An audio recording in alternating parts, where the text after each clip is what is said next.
अपने नियमों में बदलाव से लेकर एक पूरी तरह से नए फॉर्मेट को अपनाने तक क्रिकेट हमेशा बदलाव की स्थिति में रहा है। जहां क्रिकेट के लॉ मेकर्स और उनके साथियों ने समय के साथ खेल को बड़ा करने में अपनी भूमिका निभाई है, वहीं कई ऐसे खिलाड़ी भी रहे हैं जिन्होंने अपना रुतबा क्रिकेट में बनाया है। इन खिलाड़ियों ने खेल के तरीके को बदलने में काफ़ी मदद की है, फिर चाहे वो बल्ले से पूरी तरह से नया शॉट लगाना हो या खेल में प्रमुख बदलाव लाना हो। ये खिलाड़ी क्रिकेट के महानतम इनोवेटर्स हैं। 1980 के दशक में सर विव रिचर्ड्स ने बेखौफ होकर कैसे खेलें वो करके दिखाया। फिर पाकिस्तान के स्पिन गेंदबाज शकलेन मुश्ताक ने दूसरा स्पिन की अपनी महारत से ऑफ स्पिनरों को एक नया पहलू दिया। और महेंद्र सिंह धोनी की शानदार प्रतिभा और उनके हेलीकॉप्टर शॉट को कौन भूल सकता है।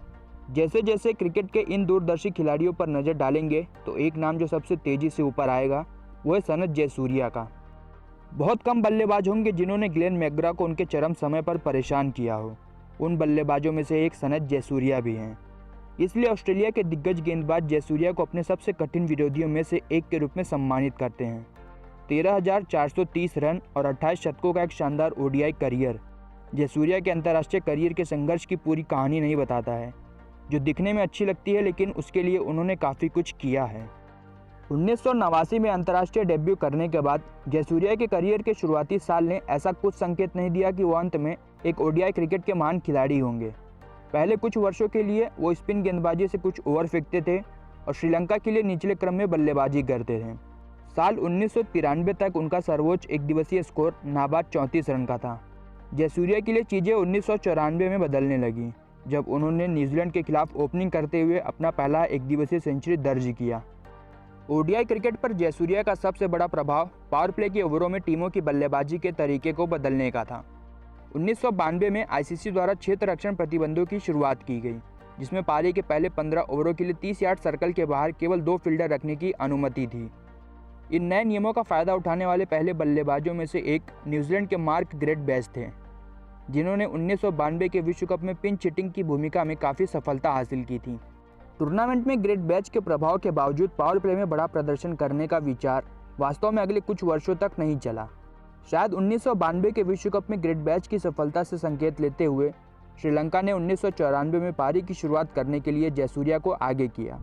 फिर भी जयसूर्या वास्तव में एक दिवसीय सलामी बल्लेबाज के रूप में अपने शुरुआती दिनों में गेंद के ऑल आउट पिंच हिटर नहीं थे, लेकिन उन्होंने 1995-96 में श्रीलंका के ऑस्ट्रेलिया दौरे के दौरान रणनीति बदली और उपमहाद्वीप में आयोजित 1996 के विश्व कप में जयसूर्या ने वास्तव में अपने आक्रामक खेल को अगले स्तर तक ले गए।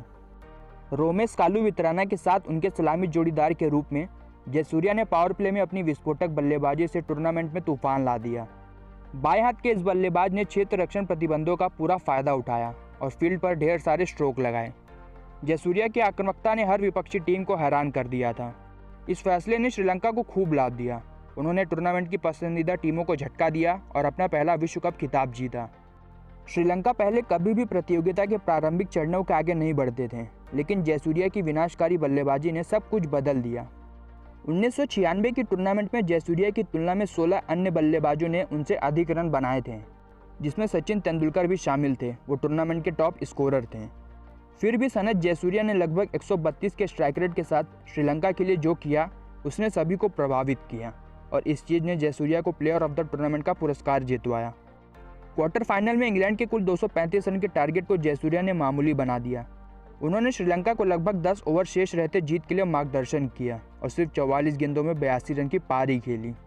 शुरुआत में उनके हमले ने अरविंद डिसिल्वा और कप्तान अर्जुन रणतुंगा को मध्य ओवर में मजबूती से बल्लेबाजी करने की अनुमति दी और ये श्रीलंका के लिए अंत में जीत का फॉर्मूला साबित हुआ। उस विश्व कप के बाद एक दिवसीय क्रिकेट फिर कभी पहले जैसा नहीं रहा और टीमों को पावर प्ले के ओवरों में ज़्यादा रन बनाने के महत्व का एहसास हुआ। ये एक ऐसी शैली थी जिसे सनत जयसूर्या ने आगे बढ़ाया और अपने करियर के अंत तक बनाए रखा। 2011 में जब उन्होंने खेल से संन्यास लिया, तब वो एक दिवसीय प्रारूप में 10,000 से ज़्यादा रन और 300 विकेट लेने वाले इतिहास के एकमात्र खिलाड़ी बन गए थे।